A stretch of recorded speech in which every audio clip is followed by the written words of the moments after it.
What is up, YouTube fam? Got a cool little build for you today. We're going to be building a squirrel feeder picnic table out of a fence picket, a cedar fence picket, actually a half a fence picket. So these things are really cheap to build. You're talking less than $2 in materials and very simple to put together. And we're going to go through all that. But they're just really cool. You can hang them in your yard, get some cool videos like the one I got here, or you can head out to your local, crafts fair, vendors market, throw them up on Facebook Marketplace and sell these things as well. So we're going to jump into the build here. The great thing is all you're going to need are 1-inch strips and 1 1/4-inch strips from your fence picket. So we're going to rip those down. Your 1-inch strips are going to be used for your top, your seating, and your top support, and then everything else, the legs and the bench seat supports, are going to be 1 1/4 inch. And we'll go through all that as I'm ripping down the pieces. Now I'm going to start, rather than starting with a fence picket, I had a couple pieces of scrap here, and I really like how these are a kind of a dark red, that cedar color. I'm going to use these for the tops and the bench seats, and then I'm going to contrast that with a much lighter piece here that I'm going to rip for all the supports. I think it'll make it a really cool piece. We'll see when we get done. It may not turn out like I have it envisioned, but I think it's going to look pretty cool. But with that, we'll get into the build, and I'll kind of walk you through all the measurements and the rips and how it all goes together as we get to each step in that process. So let's get started. Like every project with cedar fence pickets, I start out by giving all the boards a good sanding just so we have a nice smooth surface to work with. Then we'll move over to the miter saw and start with 2 10-inch boards. Now I'm using 2 pieces of scrap that I already had on hand. Obviously, if you had a whole fence picket, you just start out by squaring off one edge of the board and then cutting 2 pieces at 10 inches. Those are going to be our tops and our benches. Then next we'll cut off a 16-inch board, and this will serve as our legs and our bench seat supports. And then you're going to need 2 1-inch strips, and these will serve as the supports for your top. Then we'll move over to our table saw, set your fence to 1 inch, and rip those 2 10-inch boards down to 5 1-inch strips. Again, these are going to be our tabletop and our bench seats. Then we'll move our fence over to 1 1/4 inch, and we'll rip that 16-inch board into 4 1 1/4 inch strips.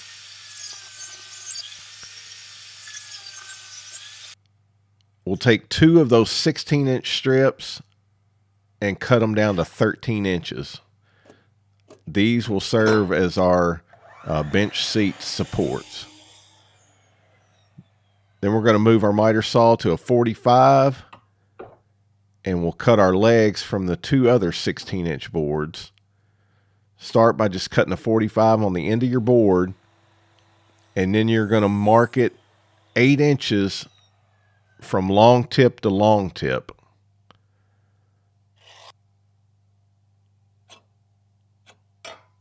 So 8 inches kind of diagonal on the board from the long tip of one side to the long tip of the other. And your 45s are going to get cut in the same direction as one another. Then just use that first board, your first leg, to cut your second one.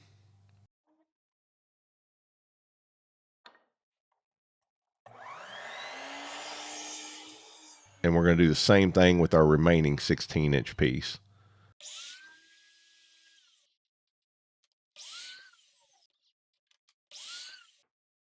And while we have our miter saw set at 45 degrees, I'm going to go ahead and notch a couple bevels on the seat supports. It's not something you have to do, but I think it gives it a nice, cool little look, like a full-size picnic table. So you're just coming about halfway down on the edge of that support and cutting a 45. And then we do the same thing with the top supports. Again, not something you have to do, but I think it just gives it a nice look. All right, guys, we got all our pieces cut and we are ready to start the assembly process. We have our top boards and our seats right here. We have our 4 legs. We have the 2 top supports as well as the 2 seating or bench supports right here. So that's everything we need. And then I took the advice of you guys and built my first jig to use to help with the build of this, and it definitely makes the process a whole lot smoother. So with that, let's go ahead and get started. We'll grab a couple of the legs, and those will just slide right up in here like so. And again, you don't have to have this jig to build these. I've built several without it, but this will definitely make the process go a whole lot easier. Now these are your top supports. They're 5.5 inches, and I've already on this one I already marked the halfway point, which is 2 3/4 inches, and that's so I can line it up with my mark right here and make sure that I get it all centered. Of course, we want to put a little glue on there, a little Tightbond 3, since these will be outdoors.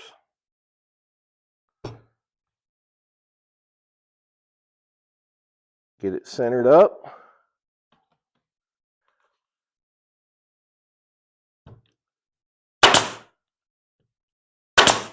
I'm blow a spider out of there.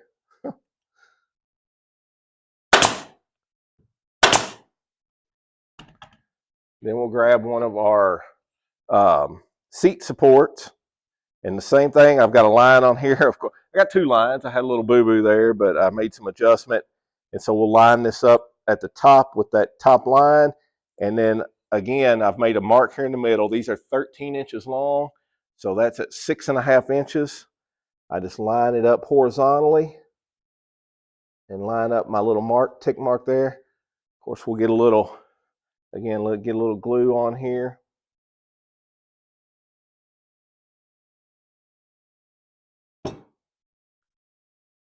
Get that in place.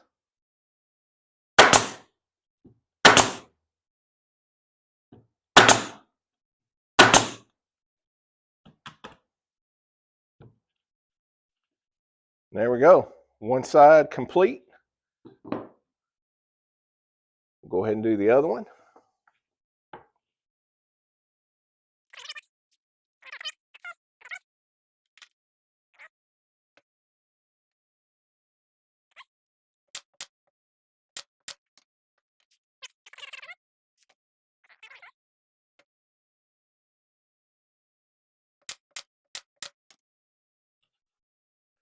And there's side number 2.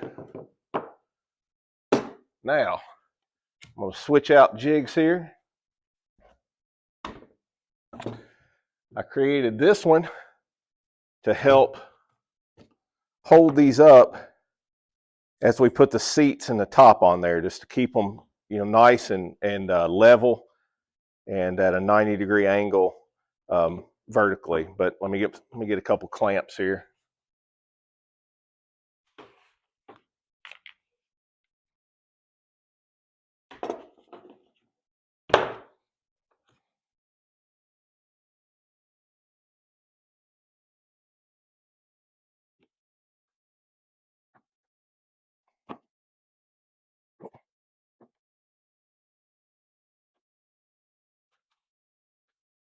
One more here. Again, not 100% necessary. I did not have this jig when I built my first several of these, but it definitely makes it nicer. And we can start on our seats here. And what I do, one side will be flush with this support, and that is so this side can be screwed up against the tree for tree mounting. Now, if you're going to mount this on a pole or something, then you could center these seats and have a little overhang, even overhang on each side. But I put them flush on one side and then let them overhang about a 1/2 inch on the other side.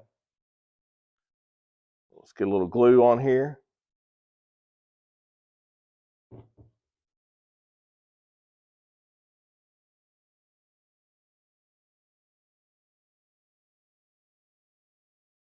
Should be flush with the outside of your support pieces. And I want to get a couple of nails in the ends of each of these. You have to be careful with these only being an inch. Make sure you don't split them, but there's room there to get 2 nails in.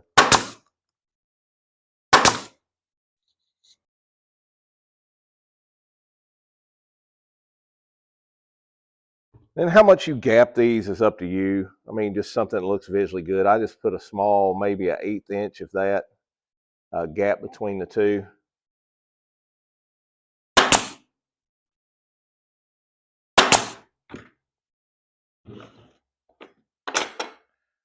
Let me get in here.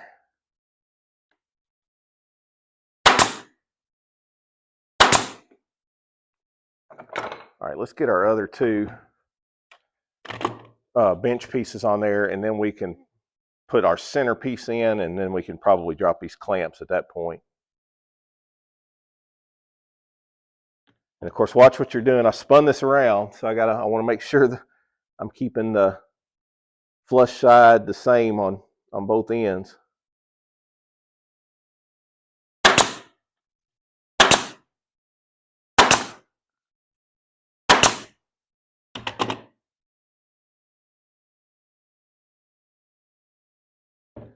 And if you like this build, I got another one coming up where we're actually going to do a kids picnic table for my 18-month-old little granddaughter. I'm going to build her a picnic table, so it'll basically just be a little larger version of this one, if that interests you. If it does, just be sure to hit that subscribe button and that little notification bell so you won't miss it when it drops.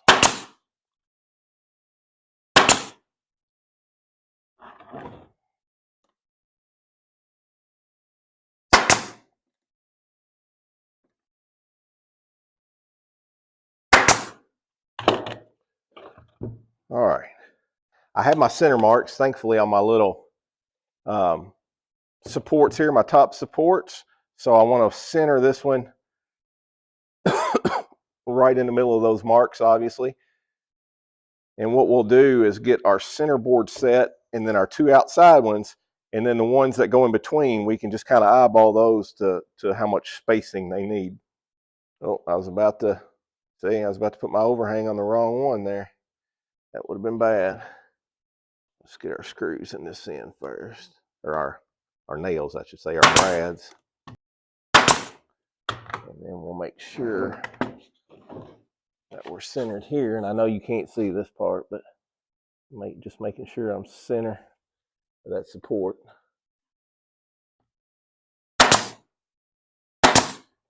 Keep my fingers clear. And with that, we should be able to take those off and not have any issues. In fact, at this point, we can take the whole jig off and just, finish up. I'm going to put my flush side over here. It's just easier for me. But yeah, we'll put these outside pieces on now.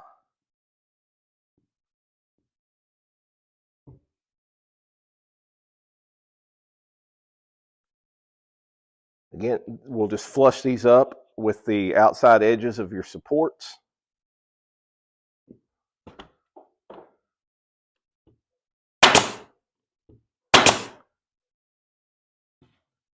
Make sure they don't shift any.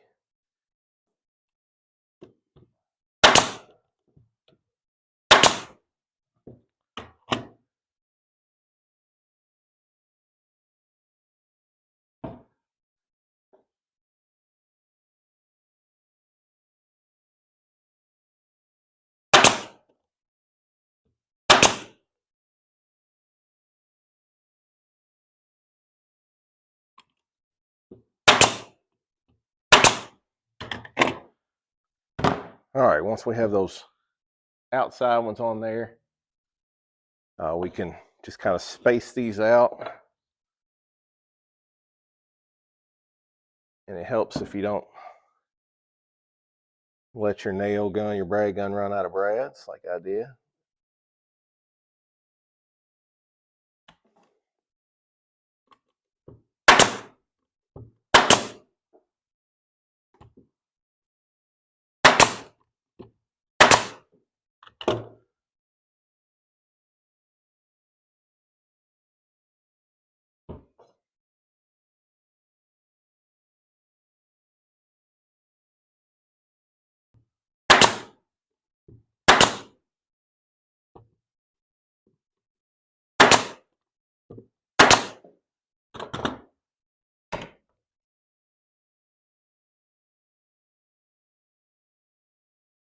All right, one more thing before we finish this off. Put a little mark here in the middle.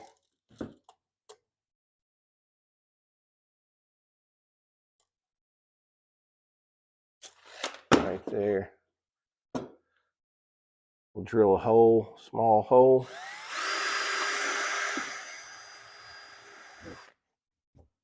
Then we'll take about a 2-inch screw and run that up from the bottom to hold your corn cob.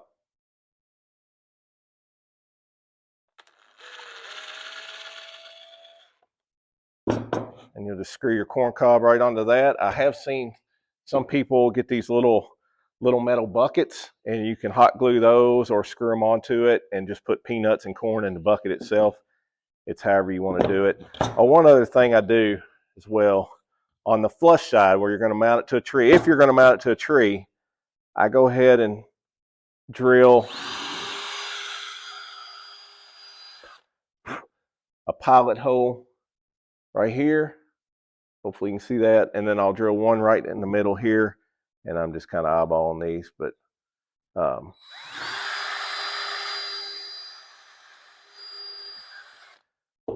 that's just so the customer or you can screw it to the tree and you don't have to worry about splitting those out. So, all right, guys, that's going to wrap up our build on that one. Just a really cool, fun little project. You're talking half a cedar fence picket, so less than $2 in materials, 30 minutes or so of your time, and you can put this thing together and just have a cool little build to hang out in your yard, or take to the farmer's market, flea market, vendor's market, put on Facebook Marketplace, wherever you want to try to sell these things. You should be able to make some sales with them and make a little bit of profit. And if nothing else, like I said, they're a fun little build and definitely one I would encourage you to try, guys. So until next time, keep building cool stuff, and we'll see you on the next one.